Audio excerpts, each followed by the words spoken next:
전 세계가 코로나 때문에 난리죠. 마스크 착용하는 거 편하게 착용하시고, 또 혹시나 좀 답답하면 벗으시고, 알아서 다들 잘 하시기 바랍니다. 생명의 위협 속에서도 다들 이곳에 모였습니다. 사실 이럴 때일수록 정부의 지침에 따라서 교회 회집과 같은 이런 집단 모임은 최대한 피해야 하는데 여러분 이 자리에 왔어요.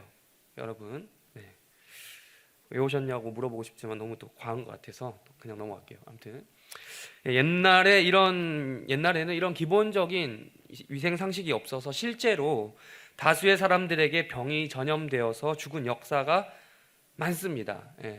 그 중에서도 가장 임팩트가 컸던 사건이 바로 중세 유럽에 있었던 흑사병이었습니다. 중세 유럽의 인구 최소한 3분의 1이 그 흑사병 때문에 죽었어요.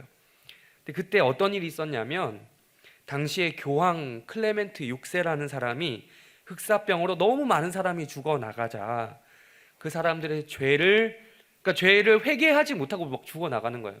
그 사람은 어떻게 되느냐, 그 영혼은 어떻게 되느냐라는 문제가 있었던 거죠. 그 죄를 면제해 주겠다 싶어 가지고 어떤 한 연도를 정했어요. 성년, 거룩한 해를 선포해서 로마라는 그 장소로 많은 인원들이 오면 그 면제가 된다라는 식으로 얘기를 했던 거예요. 순례하도록 만들었죠. 그래서 로마를 순례하는 사람은 연옥을 거치지 않고 즉시 천국에 갈 수 있다. 카톨릭에는 그 연옥 교리가 있잖아요. 중간, 이 지상과 천국 중간에 연옥이라는 그런 장소가 있어요. 그러니까 그 애매한 곳에서 진짜 천국을 갈 수 있다라고 이야기를 했던 것입니다. 로마를 순례하는 사람들은 그런 권리가 주어졌다는 거죠. 근데 문제가 뭐였겠어요? 많은 불안했던 사람들이 흑사병에 걸린 사람이든 안 걸린 사람이든 애매한 사람들 다 거기로 모였던 거예요. 그래서 슈퍼 전파자들의 집단이 된 거죠. 로마 도시가. 그래서 집단적으로 로마를 방문해서 많은 인파가 몰린 로마가 결국 숙주 공동체가 된 거예요. 그래서 유럽에 더욱더 퍼지게 했다더라라는 말이 있습니다. 일반적으로 상식이 부족했던 것이고, 또 맹목적인 신앙이 비성경적인 신앙이 결합되어서 발생한 비극이었죠.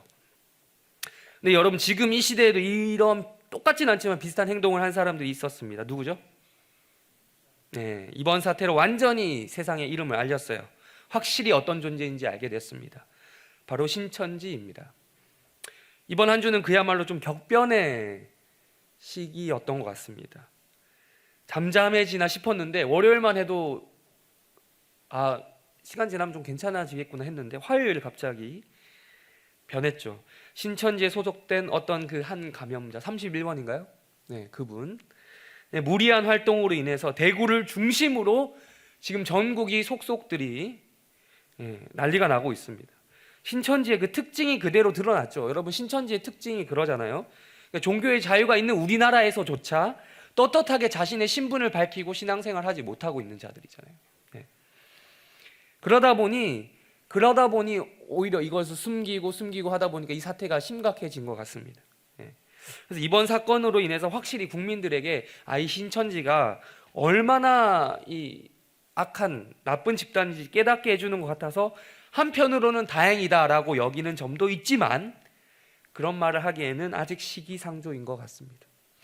사실 득보다는 실이 더 많죠. 우리 입장에서도. 신천지하고 유사성이라고는 집단 종교시설을 이런 것밖에 하나님의 교회 나중에 얘기할게요. 나중에 얘기해 줄게요. 그건 1대1로. 평소에 재현이가 궁금했었나 봐. 가르쳐 줄게요.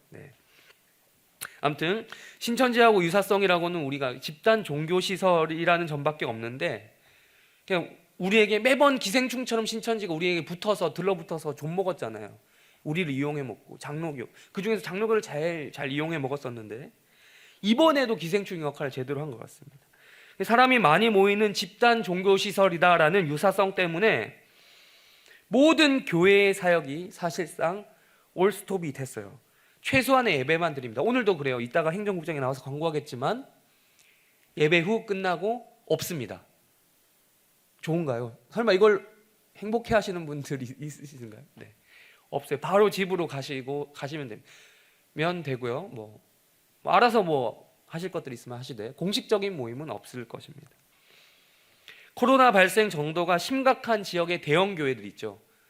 그 뭐 이름을 대면 다 알만한 그런 교회에서는 아예 몇 주간 폐쇄 결정, 심지어 주일 예배도 영상으로 드리게 하는 결정을 내렸습니다. 이 기회에, 왜냐하면 또 그런 거 있는 거죠. 이 기회에 신천지 교인들이 뭐 나도는 소문이 있죠.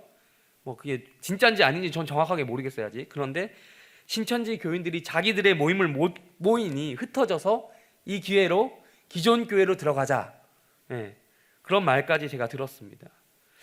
그래서 기존 교회 중에서도 아무래도 들어가기 쉬운 곳이 대형 교회 중심이겠죠.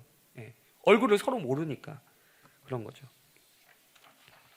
그래서 제가 물어보고 싶습니다. 혹시 이 중에 있으십니까?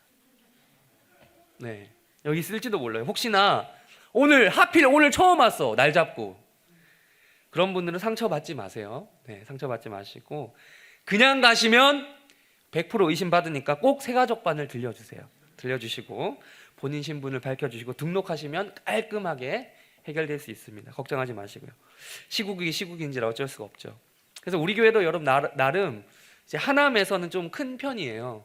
인식하고 계신지는 모르겠지만 그래서 주의가 필요합니다.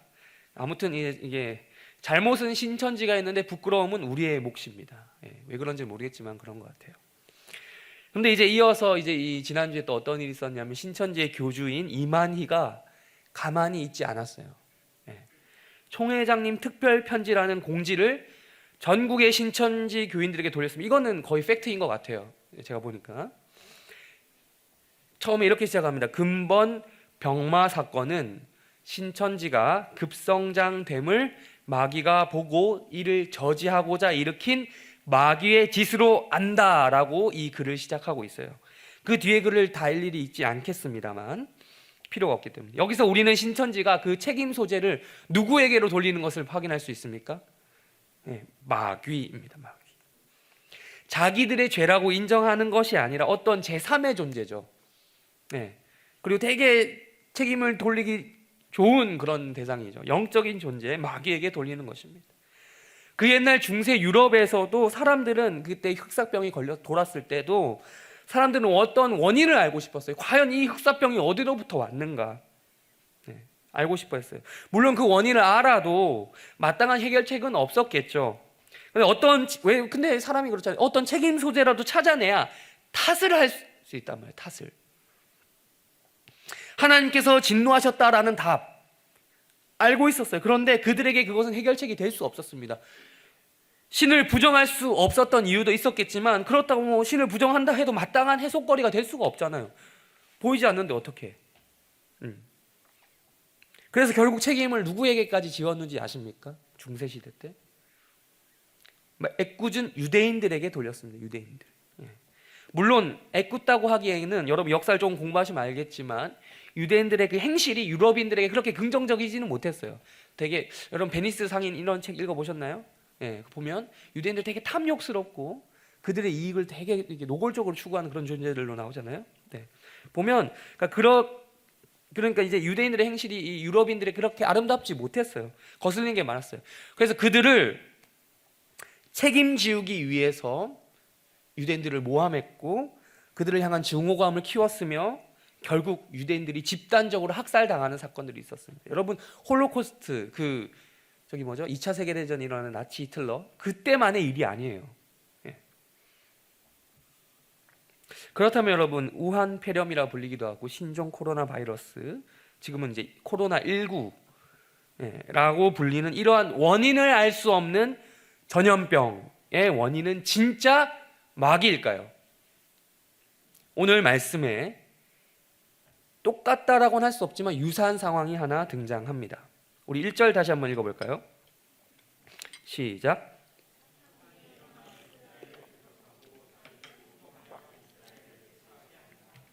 오늘 본문 1절에서는 어떤 사건이 등장하죠. 무슨 사건입니까? 다윗이 어떻게 되었다라고 합니까? 다윗이 어떤 행동을 하죠? 충동되었습니다. 무엇에 의해서? 사탄에 의해서. 사탄이 이스라엘을 듣고 다윗을 충동시켰다라는 말이 나오죠. 그래서 충동에 빠진 다윗이 어떤 행동을 했습니까? 어떤 행동을 하죠? 이스라엘을 계수하게 했습니다. 세웠다는 거예요. 뭘 세웠습니까? 뭘 세겠어요? 사람 수를 세겠죠. 인구를 세웠다는 거예요. 인구조사. 그럼 인구조사 나쁜 겁니까? 네. 마침 우리나라도 2020년이에요. 올해 뭐 하는지 아세요? 네. 2020년 인구 총조사를 합니다. 주택 총조사를 하는 연도예요. 5년마다 한 번씩 하더라고요. 네. 올해가 바로 그 해인데, 이 인구조사가 나쁜 겁니까? 동서고금을 막론하고 국가적으로 인구조사를 하는, 정기적인 인구조사를 하는 것은 당연한 거예요. 네. 근데 이 인구조사가 이 다윗이 했는데 이 원인이 뭐냐면 사탄의 충동을 받아서 했다고 이야기합니다. 네. 이것이 바로, 이 인구조사가 바로 이만희가 말한 그 마귀의 짓입니까? 음모입니까? 네, 여러분, 이걸 보기 위해서 한 가지 본문을 더 찾겠는데요, 좀 빨리 찾아주실 수 있을까요? 사무엘하입니다. 사무엘하 24장 1절입니다. 여러분 성경을 찾아주세요. 지금 기존에 거 펴놓고요, 사무엘하 24장 1절입니다. 사무엘하 24장 1절 말씀, 우리 다 같이 한 목소리로 읽도록 하겠습니다. 시작. 여호와께서 다시 이스라엘 향하여 진노하사 그들을 치시려고 다윗을 격동시키사 가서 이스라엘과 유다 인구를 조사하라 하신지라. 여기서는 누구 탓이라고 하죠? 여호와께서. 되게 재밌죠? 책임 소재를 누구에게 묻고 있냐? 여호와입니다. 하나님이 이스라엘을 향해 진노하시고 그들을 치시기 위해서 다윗을 격동시켰다라고 말하고 있어요. 네. 사무엘하에 나왔던 그 격동이란 단어랑 지금 아까 읽었던 우리 본문, 오늘 본문 역대상의 충동이나 똑같은 말이에요, 여러분. 언어상으로. 그러니까 주어만 바뀐 거예요. 하나님이 충동질 했느냐, 사단이 그렇게 했느냐, 사단이 충동질 했느냐. 그렇다면 여러분, 도대체 이게 왜 말이 다르죠? 복잡하지 않게 답부터 말씀드릴게요. 둘 다 됩니다. 네. 이 본문을 보고 어떤 사람은 이렇게 얘기하겠어요. 믿음이 없을수록 그렇게 얘기하겠죠. 혹은 무신론자, 야 봐봐라, 이 성경 이렇게 모순적이야. 한 책 안에서도 이렇게 서로 말이 다른데 뭐가 맞냐고, 무슨 오류 없는 뭐 어쩌고저쩌고 하나님 말씀 이런 얘기하는데 그게 뭐야, 이렇게 얘기할 수 있겠죠. 그러나 여러분, 그것은 편견이에요. 그 사람의 세계관이 그렇게 형성이 되었기 때문에 이게 말이 안 된다라고 생각을 하는 거예요. 여러분, 우리 인간이 어떤지 아세요? 우리 사람은 이 하나님과 사탄을 대립적인 구조로 이해하는 데 익숙해요. 선 대 악, 이 구조 있죠. 여러분, 이것에 의외로 많은 사람들이 물들어 있습니다. 이원론 구조라고 하죠. 어려운 말로. 흑과 백의 대립. 네. 그러니까 선과 악의 대립이라는 구조가 마치 기독교인 것처럼, 기독교의 전유물인 것처럼 얘기를 한다는 거예요. 기독교 교리인 것처럼 이해한다는 거예요. 기독교의 세계관인 것처럼. 그러나 여러분, 그것은 진실이 아닙니다. 선과 악의 이 대립 구조는 기독교적인 것이 아니라 오히려 좀 더 얘기하자면 이교적인 거예요. 선은 하나님이고 악은 사탄이고, 이 둘이 대립해서 힘겨루기 하고 막 싸우고, 여러분 이거는 있잖아요, 성경이 아니라 마블 영화에 나오는 세계관이죠. 어릴 적 우리들이 자주 보던 악당들과 그 착한 영웅들이 싸우는 그 장면, 여러분은 공감이 되시는 분이 있겠고 없는, 우리 3청 이상의 분들은 저랑 공감이 되시겠고, 아닌 분들은 지구방위대 후레쉬맨 이런 거 모르시죠? 1청 분들은 더 모를 거라 생각을 하는데, 이런 거에 나오는 세계관이에요. 성경을 모르고 기독교 교리를 모르는 사람이나 이 선악 대립 구조를 기독교의 것으로 착각하는 거예요. 착각. 기독교 세계관은 뭡니까, 여러분? 선이나 악이나 모두 누구의 통제 아래 있다? 하나님의 통제 아래 있다라고 이해하는 거예요. 하나님은 여러분, 사탄이랑 막 이길 듯 질 듯 하면서 힘겹게 싸우는 그런 분이 아니세요. 그러다가 막 힘겹게 싸우다가 결정적 순간에 겨우 한 방 탁 날려가지고 이기는 그런 분이 아니라는 거예요. 사탄은 하나님과 싸움 자체가 성립될 수 없는 존재입니다. 없는 존재. 여러분 대표적으로 성경에 어떤 본문이 떠오르십니까? 기억나는 본문이 있어야 됩니다.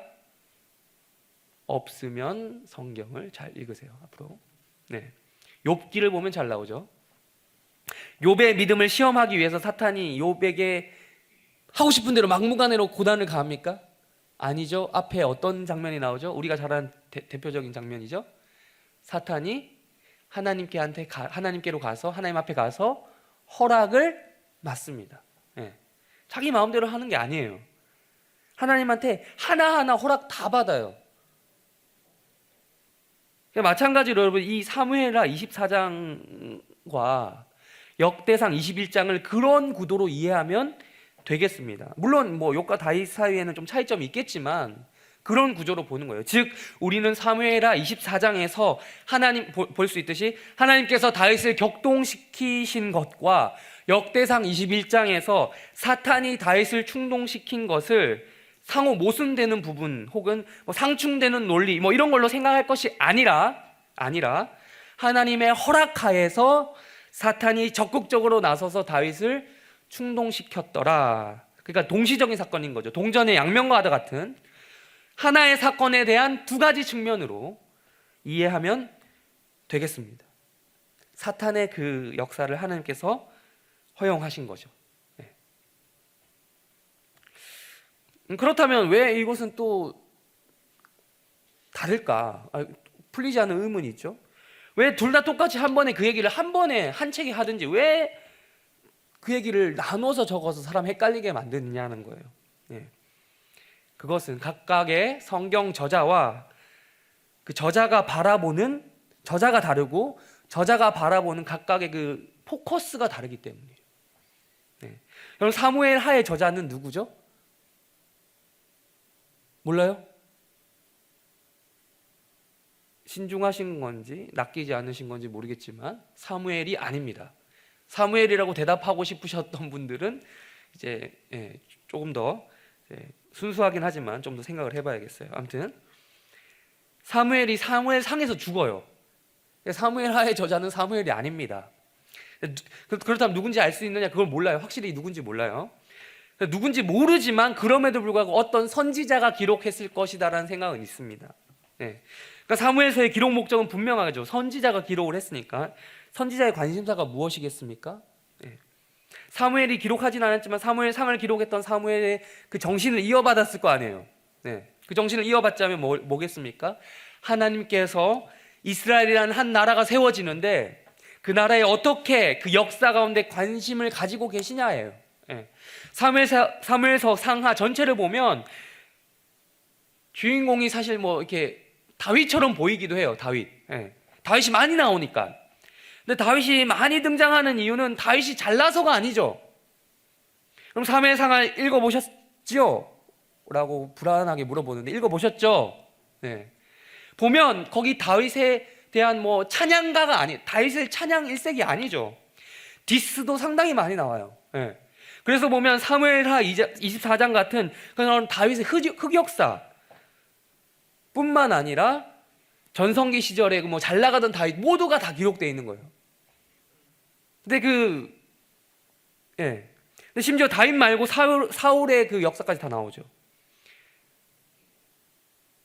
물론 사울이 더 흑역사가 훨씬 많긴 하지만 사울이 모든 것을 잘못한 것은 아니지만 후대의 사람들에게 교훈을 줄 수 있는 남길 자료가 그거밖에 없어서 그런 거고, 즉 우리는 사무엘 성경에서 우리가 하나님께서 자기의 나라 그 이스라엘을 어떻게 이끌고 나가고 싶어 하시는지 하나님 중심적인 이야기를 발견해야 되는 거예요. 거기서 하나님의 의지를 발견할 수 있는 거예요. 좀 더 그러니까 직접적인 거죠. 그렇지만 여러분 역대기는 조금 더 포커스가 다릅니다. 역대기의 기록 시기부터가 사무엘서보다 훨씬 뒤에요. 언제인지 혹시 아시는 분 있습니까? 네, 계속 물어보는데 저는 근데 계속 물어보는 사람이라서 계속 물어볼 거예요. 네, 몰라도. 여러분이 마스크를 쓰니까 입 모양도 보지 못하는 저의 인간적인 한계이군요. 네, 그래서 더 잠잠한 것이었군요. 아무튼 역대기는 언제 기록이 됐냐면 이스라엘이 남과 북으로 또 갈라지고 또 각각 나라가 망하잖아요. 북이스라엘은 어디에게 망합니까? 아시리아, 성경에서 말하는 아수르. 그리고 남쪽 유다는 어디에 망합니까? 바빌로니아, 바벨론이라고 불리는 그 나라에게 망하죠. 근데 그랬다가 겨우 페르시아 제국으로 패권이 넘어가고 포로들이 풀려나는 시기가 오죠. 페르시아의 고레스 왕이라고, 키루스라고 하기도 하는 그 왕에 의해서 풀립니다. 돌아온 그들이 이 예루살렘, 이스라엘을, 이 유다 왕국을 재건하기 위해서 그때 당시에 기록했었던 어떤 선지자에 의해서 기록되었던, 역대기를 뭐 에스라가 기록했다고 하기도 하고 뭐 그럽니다. 아무튼 그때 역대기가 기록이 되었습니다. 그렇다면 여러분, 그때 당시에서 나라가 망한 상태예요. 아직 뭐 독립국가가 아니에요. 그냥 포로를 풀어준 것 뿐이에요. 그때 나라를 다시 이렇게 할 때 당시 입장에서 역대기를 기록한 목적이 뭐겠습니까? 우리 뼈대 있는 집안이야 이거예요. 우리 지금 비록 망했지만 우리 나름 뼈대 있는 민족이고 한때 잘 나갔던 하나님의 백성들이야, 이걸 얘기하는 거거든요. 그래서 여러분, 다윗 왕조의 정통성을 주장하는 글들이 역대기의 글입니다. 역사 작업을 하는 거죠. 역사 편찬 작업을. 비록 우리가 지금 우리 죄 때문에 나라가 망하긴 했지만, 하나님 진노를 받아서 망하긴 했지만, 하나님께서 우리를 완전히 버린 게 아니야. 우리가 포로로부터 돌아왔잖아. 이제 다시 시작하자. 리스타트. 그게 역대기의 기록이에요. 그러니까 사무엘서에는 적나라하게 기록이 돼 있단 말이에요. 다윗의 실책이 있죠. 다윗이 잘못했던 거. 여러분, 그래서 사무엘서에 보면 이 인구조사뿐만 아니라 다른 실책들이 기록이 돼 있어요. 뭐죠? 대표적인 사건, 여러분 아시는, 유초등본만 나오면 알 수 있는 그거. 다윗 잘못했던 거 하면 뭐? 그 밧세바와의 그 간음 사건, 간통 사건이죠. 근데 역대기엔 그게 안 나와요. 다윗 이야기가 많은데 그게 없다고. 그러면 이렇게 얘기할 수도 있겠죠. 이거 사실 왜곡하는 거 아니냐, 역사 왜곡 아니냐라고 말할 수 있겠지만 그건 아니죠. 왜냐하면 이미 사무엘서가 있으니까. 그걸 지워버리고 새로 만들면 역사 왜곡이겠죠. 그 자료를 말살하거나 회피하려고 한 게 아니란 말이죠. 그런데 목적에 따라서 선별해서 기록하고자 했던 것을 우리가 이해하면 되겠습니다. 아무튼 그럼에도 불구하고 이 다윗의 인구조사 부분, 역대상 21장에서만큼은 다윗을 쉴드 쳐주고 싶어도 쉴드 쳐줄 수 없는 장면이라는 거예요. 역대상 21장의 기록은 빼놓을 수 없는 독특한 면이 있기 때문에 오늘 읽진 않았습니다. 14장, 우리가 14절까지 읽었죠. 그 이후에 나오는데, 다음번에 하게 될 역대상 21장 후반부에 나오는 특정 지명이 있어요. 오르나는 타작마당 때문에 그렇다는 거예요. 여기가 역대기 전체를 관통하는 뭐 중요한 장소인데 지금 오늘 안 합니다만, 그래서 뺄래야 뺄 수 없는 내용이 그것 때문에 역대상 21장의 다윗의 인구조사 사건입니다. 그래서 그나마 피해를 최소화하는 작업이 역대상 21장과 1절의 기술 방법, 사탄의 충동질입니다. 여기서 만약 사무엘하 24장의 화법대로 했다고 칩시다. 하나님께서 그렇게 다윗을 이스라엘을 벌 주시려고 충동질했다 라고 하면 이 역대기가 꼬이는 거예요. 분위기가 어려워지는 거죠. 포로에서 막 돌아온 이스라엘 백성들이 야, 이제 으쌰으쌰해서 이 하나님 주신 이 나라를 다시 한번 세워보자, 재건해보자 라고 하는데 하나님이 그렇게 했다. 읽는 거야. 도중에 분위기가 갑분싸 되는 거죠. 갑분싸. 그 정통성을 하나님이 인정하고 계시다는 확신이 필요했기 때문에 사실을 왜곡하지 않는 선에서 최대한으로 돌려 말하는 것이 사탄의 충동질이다 라는 겁니다. 근데 여기서 한 가지 더 정보를 드리도록 하겠습니다. 한 가지 더 말씀드리면, 역대상 21장 1절에 그 사탄이란 단어를 조금 더 다른 시각으로 볼 수도 있다는 거예요. 다른 시각으로. 우리가 역대상 21장 1절에 사탄에 대한 읽으면, 여러분 사탄이란 단어를 읽으면 여러분이 떠올리시는 그 이미지가 뭡니까? 그려진 이미지가 뭐예요? 머리에 뿔 달리고 꼬리 달린 그 사탄이잖아요. 아닌가요? 여러분만의 사탄은 따로 있습니까? 네. 일반적인 성도라면 내가 아는 그 사탄, 마귀 새끼, 눈에 안 보이지만 항상 우리를 유혹에 빠뜨리고 영적인 어려움을 주는 놈 하는 거예요. 그러니까 천상적인 존재죠. 영적인 존재인 사탄으로 이해하는 것입니다. 그런데 여러분, 히브리어 이 원어로 보면 조금 다른 번역이 가능해요. 해석이 가능해요. 언어적으로 이 히브리어로 그대로 사탄이라고 하거든요. 사탄, 읽으면 사탄이에요.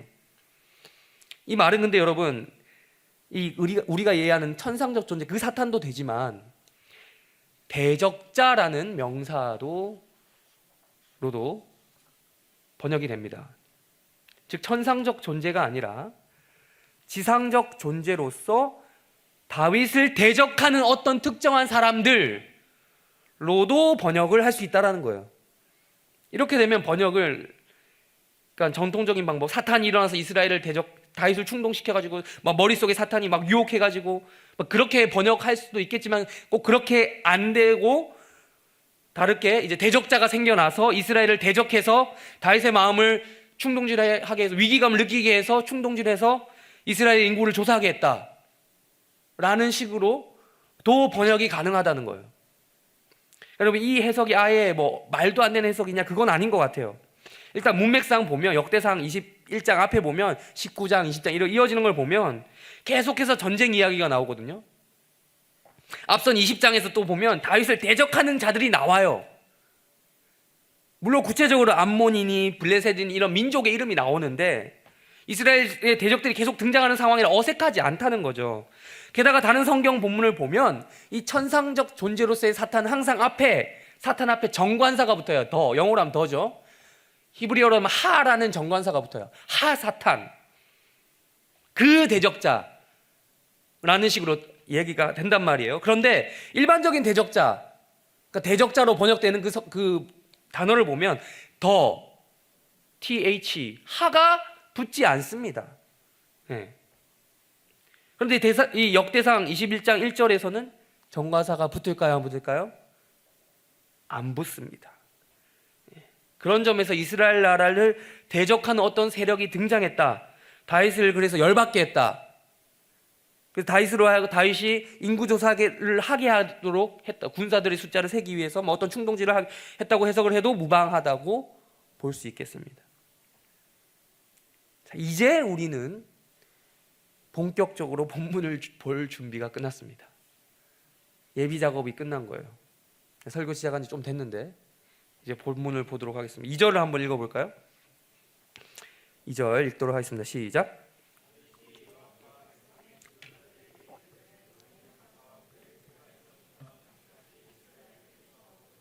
내게 보고하여 그 수요를 알게 하라. 네, 여러분, 마스크 썼다고 입이 말이 없어진 건 아니죠? 네, 침묵 시위하는 거 아니죠? 저에게 성경 말씀을 읽어주세요. 부탁드립니다. 다윗은 이스라엘의 국방부 장관 정도 되는 요압에게 인구 조사를 시킵니다. 역대기에 기록된 유일한 다윗의 흑역사 인구 조사는 뭐가 잘못된 것일까 좀 보려고 합니다. 네, 그렇게 욕먹을 짓일까라는 거죠. 3절 우리 한번, 요압의 반응이 나와요. 시키니까 3절 한번 읽어보겠습니다. 시작.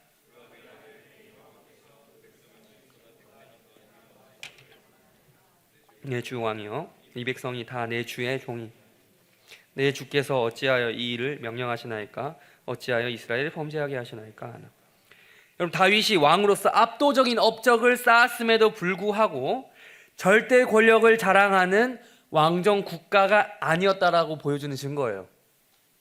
감히 신하가 이런 말 할 수 있을까요?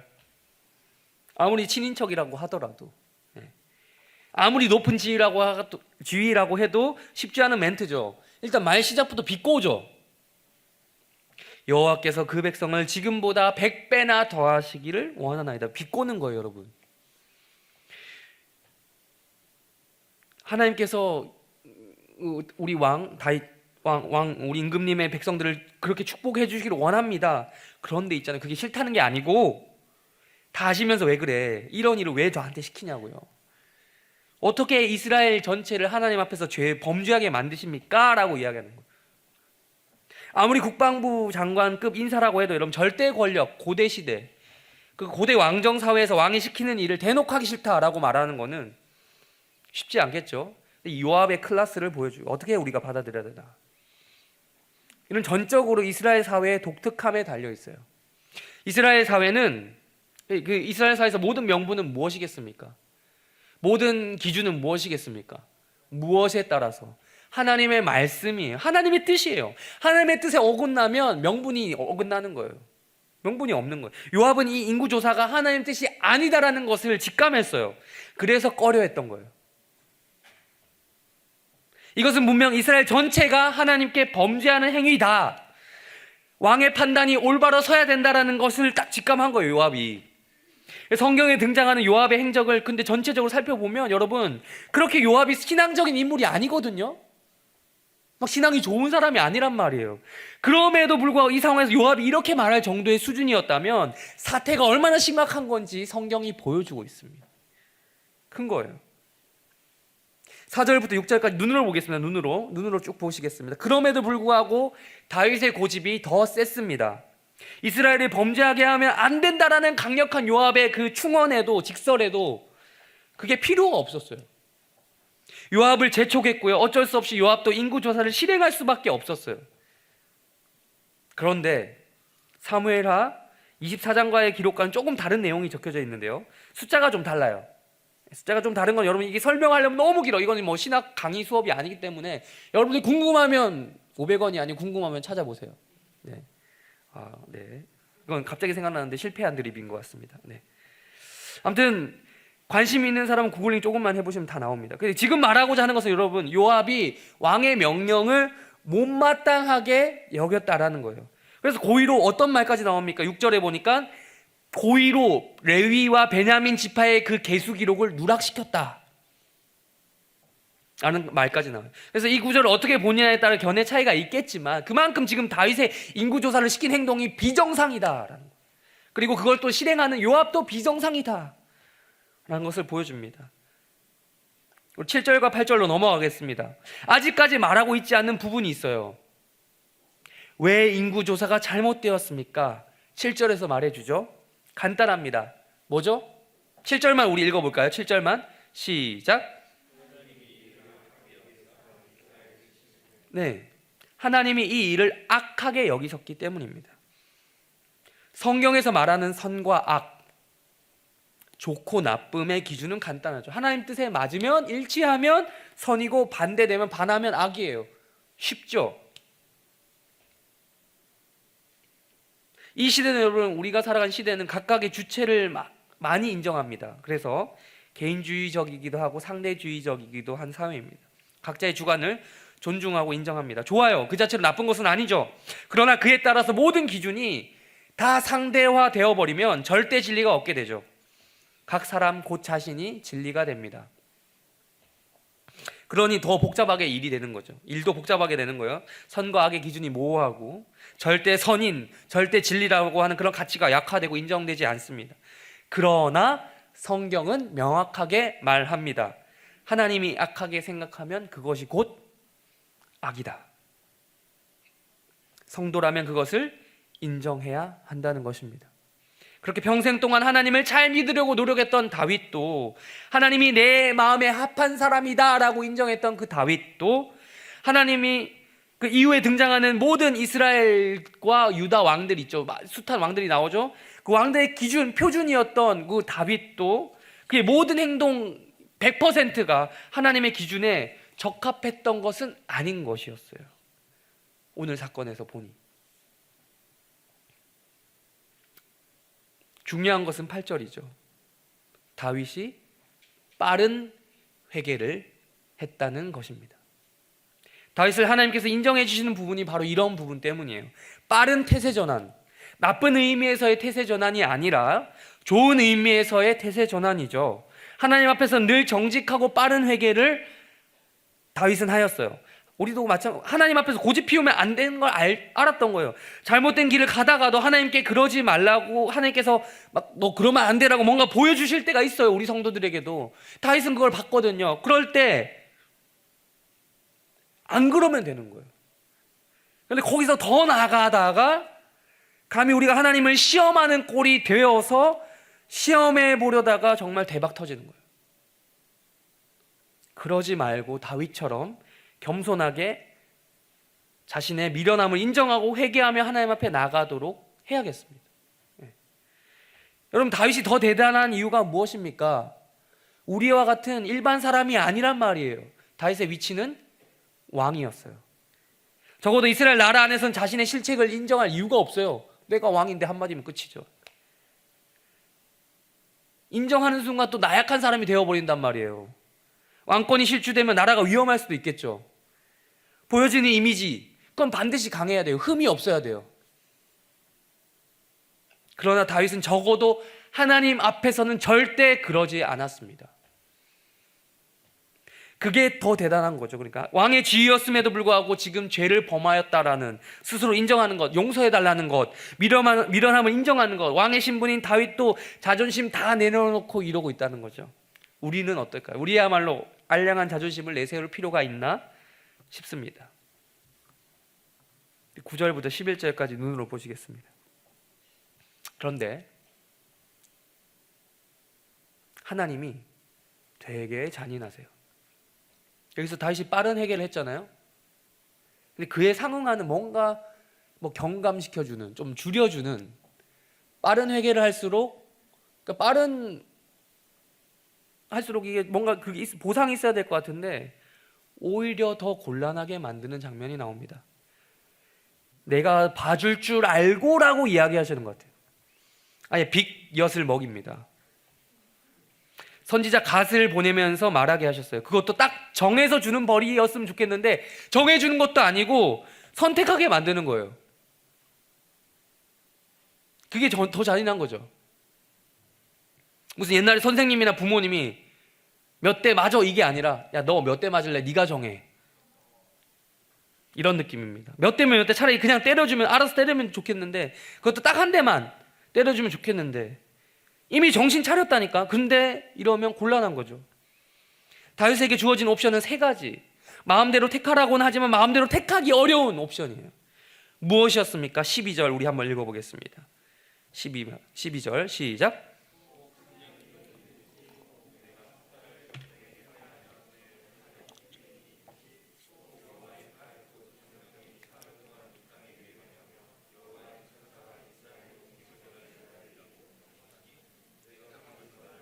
보내신 이에게 대답하여. 자, 1번 3년 동안 기근, 2번 3달 동안 도주 생활, 전쟁에 지고 도주 생활, 3번 3일 동안 전염병. 다 3자 돌림이에요. 그게 더 잔인한 것 같아. 짧고 굵게 끝낼 것이냐, 길고 얇게 좀 힘들지만 오랫동안 할 것이냐. 그때 그냥 짧고 얇게 부탁드립니다 이렇게 말하고 싶은 순간이죠. 꼭 이 3가지 선택지에서만 골라야 합니까? 라고 물어보고 싶은 순간이죠. 지금 이거는 여러분 선택 장애가 없는 사람이라고 해도 여러분 선택을 하라고 하면 매우 어려운 거예요. 왜냐하면 자기가 뭘 선택하느냐에 따라서 나라의 운명이 결정되는 거거든. 지금 모르는 시험 문제 하나 나와서 대충 찍고 넘어가지 이런 수준이 아닌 거예요. 결과가 엄청나요. 그런데 13절에서 다윗의 대답이 어떻게 되는가? 다윗의 대답이 어떻게 됩니까? 우리 한번 여호와께서는부터 읽겠습니다. 시작. 긍휼이 심히 크시니 내가 그의 사람의 손에 빠지지 아니하기를 원하나이다. 어떻게 보면 상당히 신앙적인 대답이죠. 하나님께서는 자비와 긍휼이 많은 분이십니다. 크신 분이십니다. 그의 손에 빠지기를 원하고 사람의 손에 빠지지 않기를 원합니다. 훌륭한 답변이죠. 3가지 중에 골라 하면서 선택하면 줬더니 다시 돌려주는 거예요. 에이, 하나님 잘 아시면서 알아서 해주세요. 알아서 해주세요. 여러분, 다윗이 똑똑한 거예요. 여러분, 이거 그냥 한 거 아니에요. 은유적으로 하나님이 어떤 분인지 아니까 은유적으로 돌려서 한 말인 거죠. 하나님의 자비와 긍휼에 맡기겠습니다. 알아서 잘 해주세요. 했지만 사실상 다윗의 말은 3번으로 어떻게 좀 짧고 안 심각하게 해줄 수 있을까요? 라는 말과 마찬가지였어요. 왜 그렇죠, 여러분? 전염병의 특징이 12절에 나오죠. 전염병은 여호와의 칼입니다. 여호와의 천사가 하는 일입니다. 13절에서 다윗은 여호와 하나님의 손에 직접 처벌받기를 원했어요. 그러니까 여러분 모든 자연재해가 그렇긴 하지만 지금 발생한 뭐 이런 전염병이라든지, 그러니까 뭐 모든 자연재해, 일본에 나왔던 기근, 뭐 그리고 전쟁, 전염병, 모든 것이 자연재해가 그렇긴 하지만 특별히 옛날부터 특별히 신의 진노에 의해서 일어난 것으로 생각했던 것이 바로 전염병이었어요. 다윗이 볼 때는 그래도 하나님께서 3번을 쓰시면 좀 봐주시지 않을까 하는 마음이 있었던 것 같아요. 전염이 되어봤자 3일이면 되니까. 전염병도 종류가 가지가지잖아요. 바로 죽는 게 있고 빨리 죽는 게 있고 좀 천천히 가는 거 있잖아요. 다윗의 평생에 전염이 되어봤자 얼마나 전염될까 했던 생각이 있었던 것 같기도 해요. 뭐 정확한 건 알 수 없지만 다윗의 심리 상태를. 근데 확실한 건 있어요. 1번 기근, 그리고 2번 도주생활. 이건 다윗 본인이 경험해봤던 거예요. 사무엘하 21장에 보면요 3년 기근이 나와요. 다윗이 경험했던 거예요. 얼마나 그 기근은 3년 동안 기근을 겪었을 때 그 참상을 알고 있었던 거죠. 그리고 여러분 2번 도주생활. 여러분 다윗의 이야기를 읽으면 거의 뭐 도주생활이 거의 다예요. 도망가 다니다가 인생 끝날 것 같았어요. 왕이 되기 전부터 이미 젊은 시절부터 도망을 다녔죠. 사울로부터 목숨을 구하기 위해서. 그리고 왕이 되고 나서도 자기 아들 압살롬이 반란을 일으켜서 도망을 다녔죠. 그리고 또 얼마 전에 사무엘하 그 24장 기준으로 또 전에 세바라는 어떤 또 반란군이 일어나서 또 하여튼 이런. 그러니까 1번과 2번을 직접 피부로 느끼고 경험했던 이 다윗은 1번과 2번이 말만 들어도 지긋지긋했을지도 모르겠어요. 야, 이거 또 하라고? 한 번이니까 했지 또 하라고 하면 절대 못할 짓이다. 우리 남자들에게 물어보는 거 있잖아요. 군대 또 갈 수 있겠냐? 얼마 주면 가겠냐? 이런 말들 하잖아요. 그래서 그나마 가장 다윗이 생각했을 때 합리적이고 짧게 끝낼 수 있는 방법, 답안지, 하나님이 알아서 잘 골라주세요. 3번 약하게. 이런 마음이었던 거죠. 네, 14절 한번 읽도록 하겠습니다. 시작.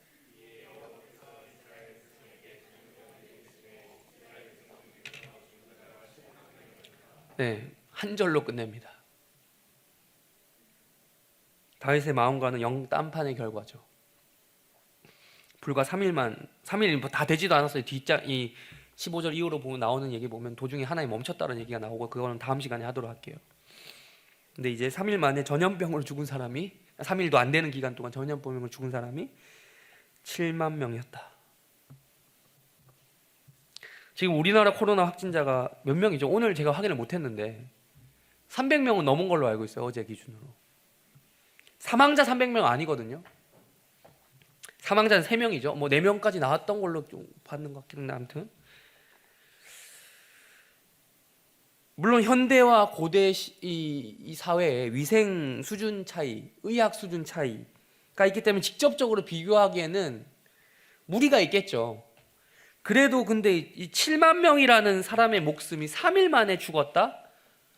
정말 그 현장으로 갔다고 생각을 해보세요. 얼마나 끔찍할까요? 하나님 왜 이렇게까지 해야만 했었던 걸까요? 네, 제가 아까부터 말한다 하면서 여러분 제가 말하지 않고 있는 게 있어요. 그게 뭔지 모르면 여러분 제 논리에 휘말린 거예요. 아니 인구조사가 뭐가 그렇게 잘못된 건데 7만 명이 죽을 정도로 하나님 벌이를 내리셨냐는 거예요. 하나님이 이 일을 악하게 여기셨다는 걸 알겠는데 왜 그 이유가 다냐고요.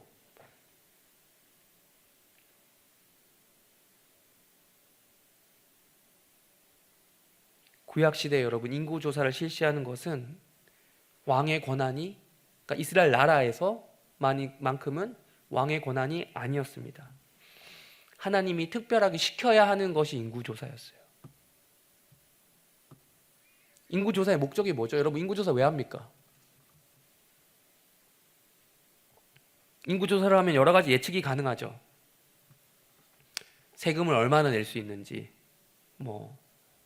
우리나라 말 그대로 얘기하면은 예산도 세금 세수가 파기돼야 그에 따라 예산도 짤 수 있고 등등 간단하게 말해서 나라의 힘을 측정할 수 있잖아요.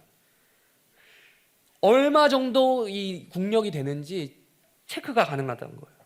이처럼 인구 조사를 하고자 했던 그 다윗의 본심을 하나님이 그렇게 싫어했던 그 이유였던 거예요. 하나님이 그렇게 싫어했던, 그래서 왕의 자리에서 물러나게 했던 사울의 그 마음과 다윗의 마음이 지금 이 순간만큼은 똑같았던 거예요.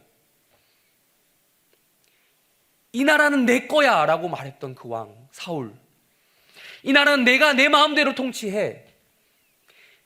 감히 지금 나를 건드린 대적들이 일어났다고? 나의 마음을 충동질한다고? 어디서 까불어? 열받네. 본때 한번 보여줄까? 내가 지금 우리나라가 지금 잘 안 되는 것도 아니고 우리 지금 잘 먹고 잘 살고 있는데 한번 해볼까?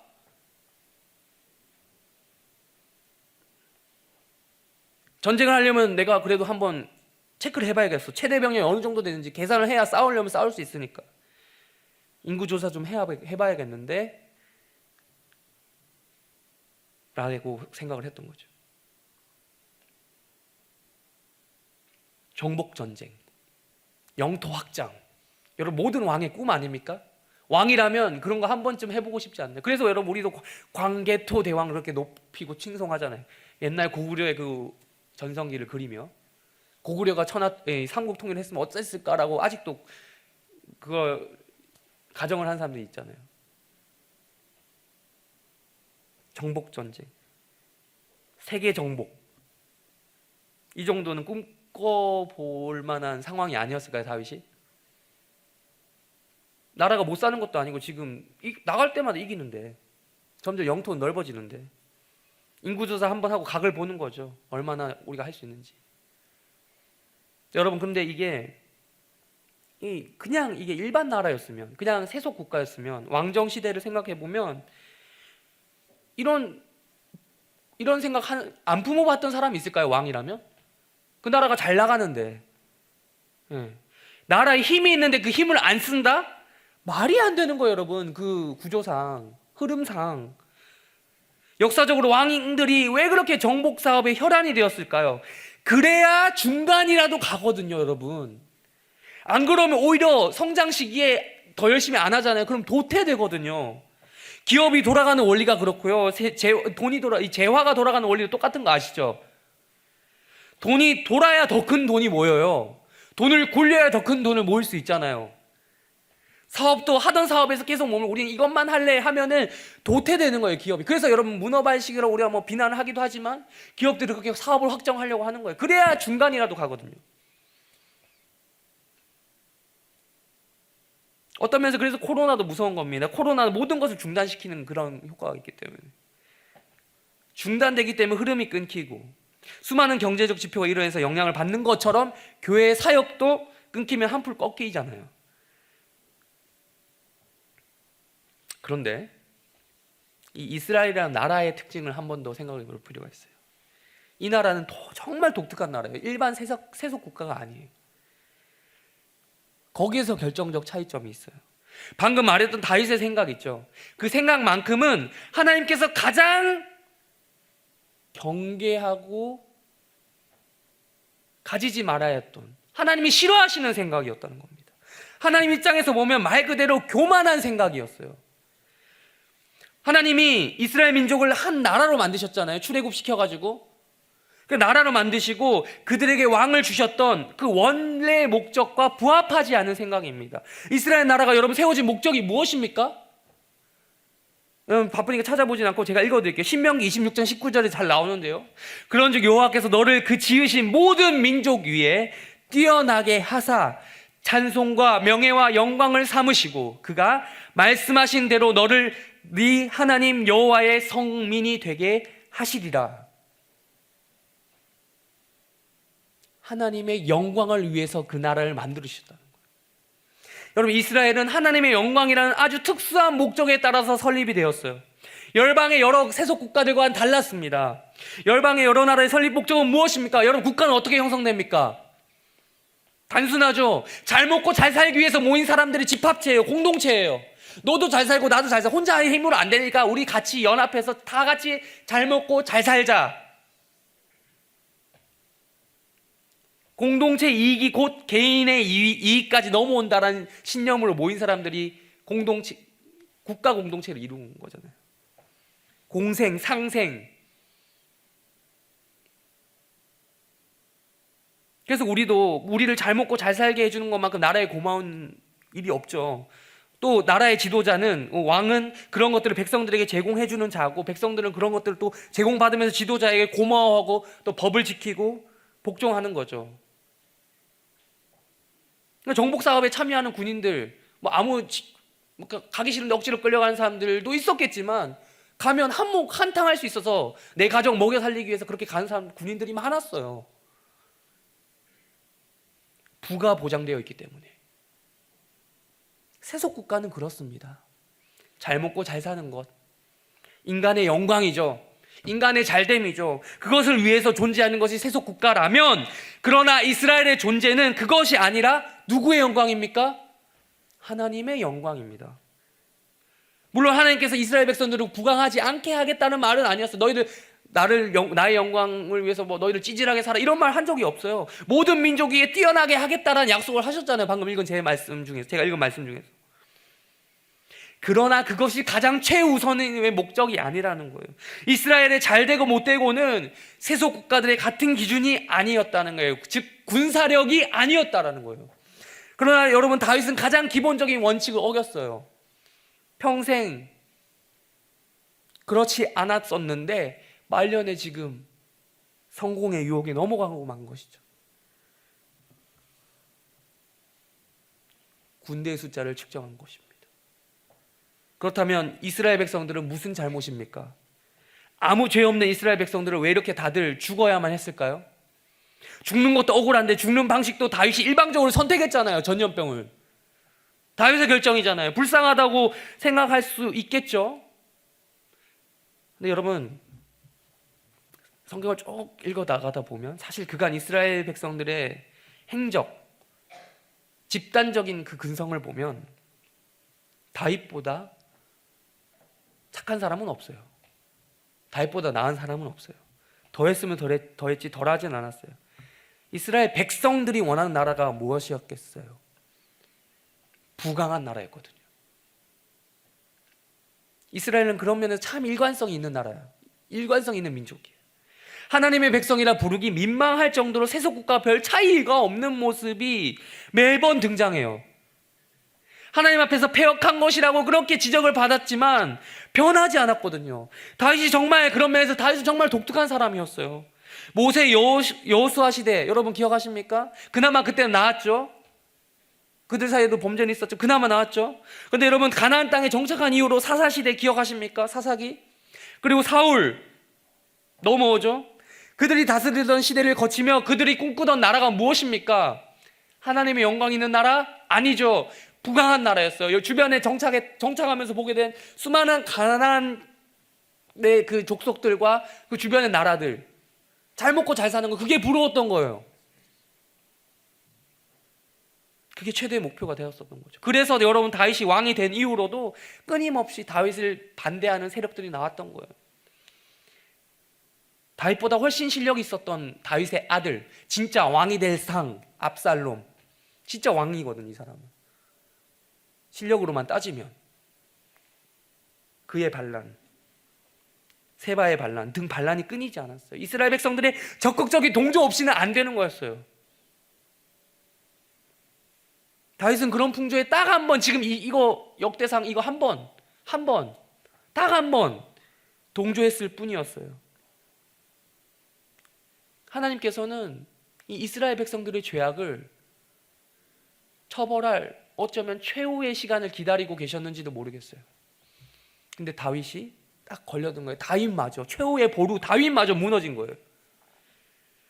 주마가편이라고 했나요? 아니면 읍참마속 하는 심정으로 하나님께서는 인구조사했던 다윗을 처리하시는 겁니다. 야, 네가 그러면 안 돼. 너는 그러면 안 되지. 야, 너까지 그래? 이스라엘 백성이나 왕인 다윗이나 모두가 한 통속이 되어서 하나님을 향해 등을 돌렸을 때 하나님의 진노가 감당할 수 없을 정도로 폭발하게 된 상황이 오늘 결과물 전염병으로 7만 명이 죽은 사건이에요. 이스라엘을 잘 다스리라고 세워넣었던 왕 다윗과 하나님의 영광을 위해서 하나님의 말씀에 따라 잘 살아보라고 가나안 땅에 정착시켜 두었던, 모아두었던 이스라엘 백성들이 일으킨 환장의 콜라보, 그게 오늘의 비참한 결과 전염병을 이 땅 가운데 불러일으킨 것입니다. 성경은 하나님께서 전염병을 보내셨다고는 하지만 분명히 하나님이 한 거예요. 하나님이 안 했다라고 애매하게 얘기하지 않아요. 하지만 그 책임이 하나님께 있다고 말하지 않습니다.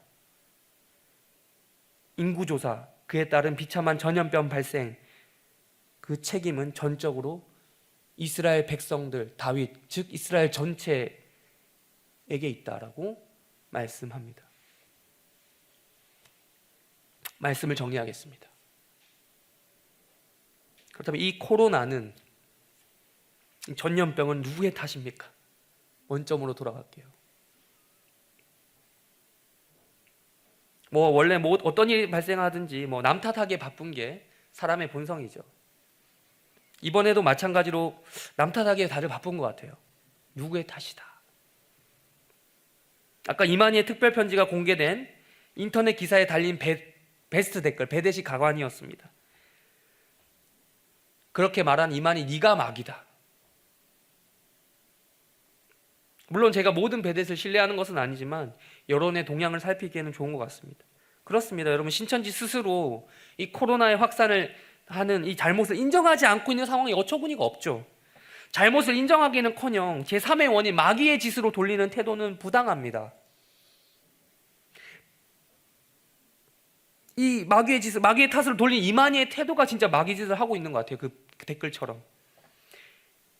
31번 확진자가 신천지 대구교회 가서 예배 여러 번 드리고 여러 왔다 갔다 하는 행동, 그거 마귀의 짓이, 마귀의 탓입니까? 자기 스스로 디스하는 거죠. 누구의 탓입니까? 또 이런 사태만 되면 꼭 이런 설교들이 인터넷에 많이 돌아요. 인터넷뿐만 아니라 그래요.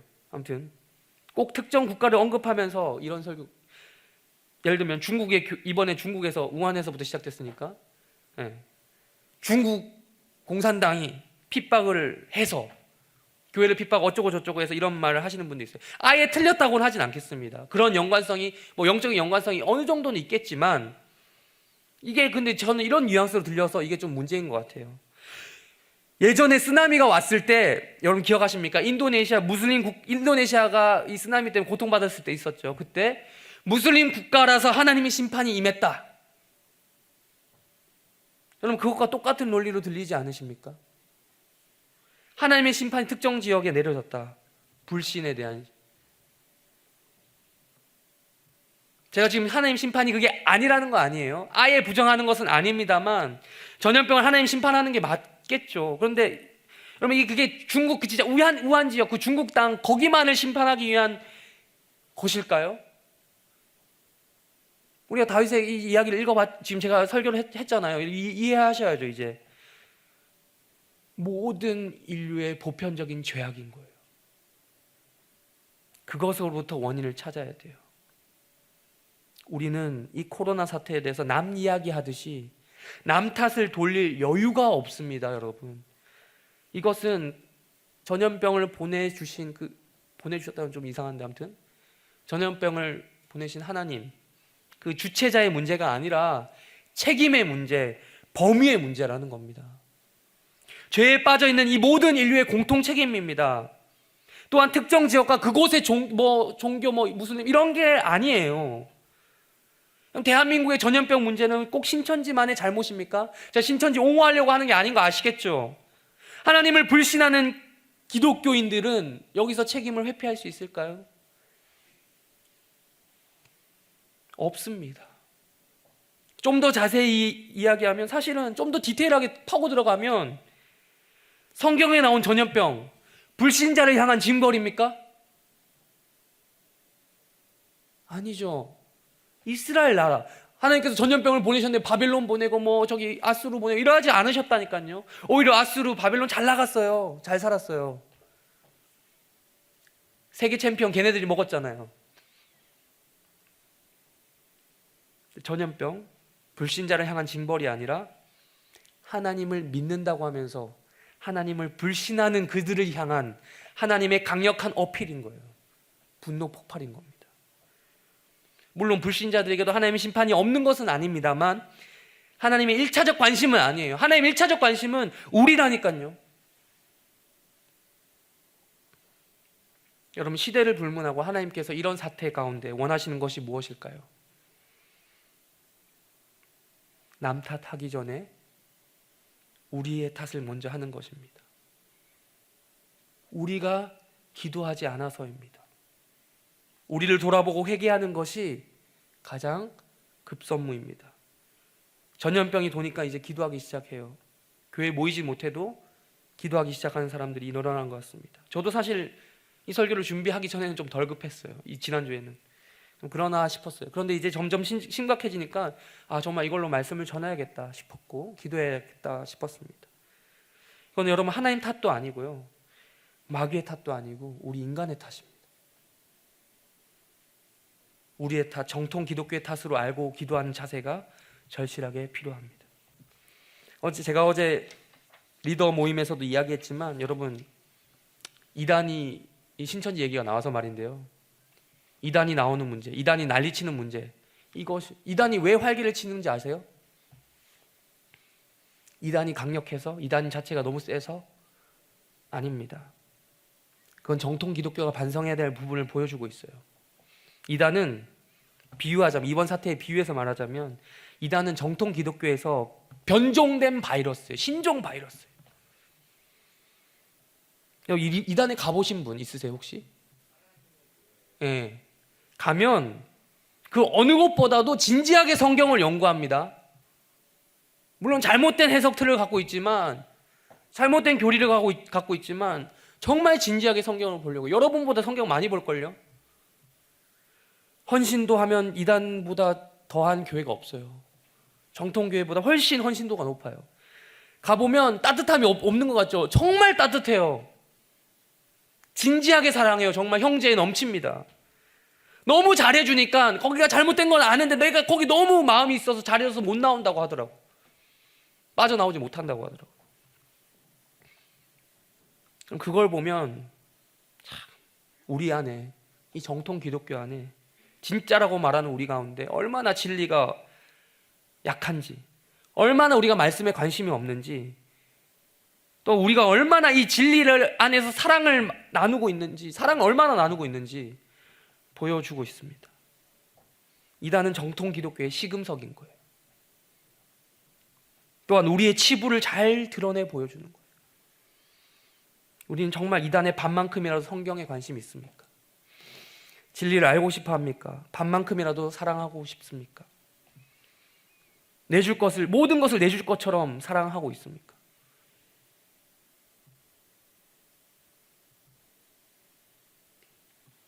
여러분, 우리 모두 이 코로나 사태, 특별히 신천지와 연결된, 물론 신천지만의 그것은 아니지만 연결된 이 사태를 보면서 소극적인 태도에 머물지 않았으면 좋겠어요.